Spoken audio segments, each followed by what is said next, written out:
This is about Colin Kaepernick, whether you agree with it or not. I'm just going to give my opinion on it. I don't really care either way. I look at it this way. He exercised one of his rights. He didn't want to stand. He wanted to make a point that he thinks black people are treated unfairly in this country, which is fine. But the thing is, what I don't like about it is he's doing what everyone else does. Things need to change. Things need to change. But no one has any ideas. No one wants to give an idea. They're just saying things need to change. I mean, how about some ideas? You know, for instance, his main thing he said was police brutality. Well, how do you get rid of that? A, body cameras on police. B, they need to go through psychological training.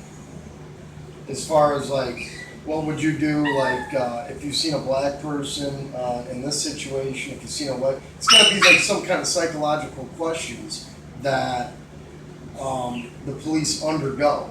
Because they could tell you, like FBI and stuff like that, they know when you're lying. They've got interrogation techniques. And they need to do that when they interrogate a cop. They should interrogate the police just to find out if deep down inside they're racist. But here's the other kind of weird thing about not standing for the national anthem is it's not the country that killed innocent people, innocent black people. It was the few cops that were bad apples. So you can't blame a whole country on a few bad apple cops. I mean, I know he's trying to send a message, but is that the way to do it? Not standing up for the flag? I mean, or for your country. This country gave you freedom. This country is the greatest country in the world. And every time the national anthem comes on, I take my hat off and,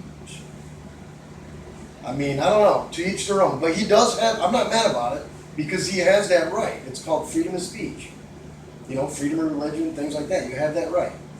So I'm not mad about it. I'm not happy about it. I'm like, I'm neither one about it. But it's just, I think he's kind of like, the only thing I don't like about it seems like he's blaming the whole country. It's not the whole country. It's a few bad people. I think that the system needs to change a little bit. Like, I think a cop has to go to school for like 6 months to work the streets and to carry guns. 6 months of training. I think that's pretty kind of stupid. They should have to train for at least minimum a year to 2 years. A year to 2 years. Psychological training.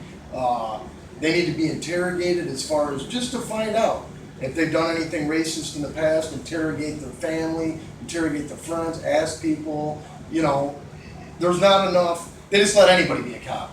Fucking, if Hitler was alive, he could get a job as a cop. Oh, I'm not racist.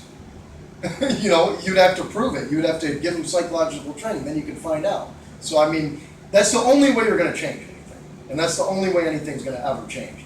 So people can keep screaming change all day. Come up with an idea. That's what you do. I agree, it needs to change. Come up with a plan. Don't just sit there and cry about it. Do something about it. That's it.